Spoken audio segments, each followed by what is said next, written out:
ఐపీఎల్లో పాపులర్ టీమ్స్లో ఒకరైన Rajasthan Royals full preparation మోడ్లో ఉంది.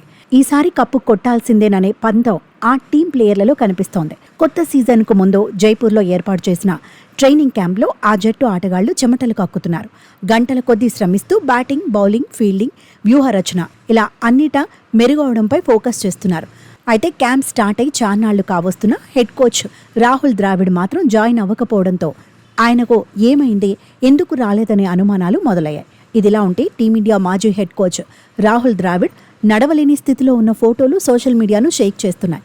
ఎప్పుడూ ఫుల్ ఫిట్గా ఉండే ది బాల్ హఠాత్తుగా చేతికర్రల సాయంతో నడవడం ఫ్యాన్స్ను షాక్కి గురిచేస్తోంది.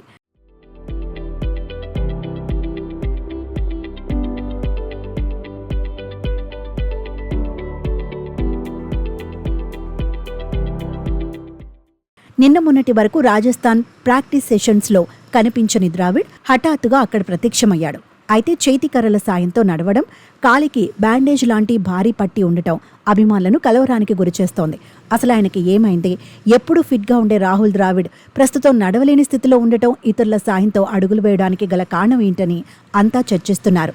ద్రావిడ్ నడవలేని స్థితిలో ఉండటానికి గాయమే కారణమని తెలుస్తోంది. స్వస్థలం బెంగళూరులో క్రికెట్ ఆడుతూ ద్రావిడ్ గాయం బారిన పడ్డారని సమాచారం.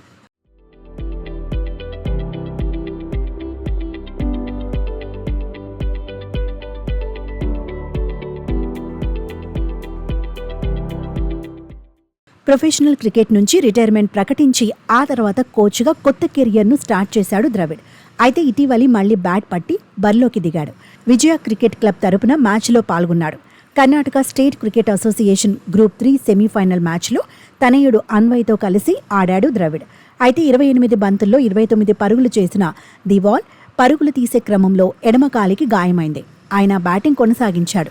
ఆ తర్వాత కొద్దిసేపటికి నొప్పి తీవ్రత పెరగడంతో టీమ్మేట్స్ సాయంతో డ్రెస్సింగ్ రూమ్కు వెళ్లిపాడు. ట్రీట్మెంట్ తర్వాత తాజాగా రాజస్థాన్ క్యాంపుకు హాజరయ్యాడు.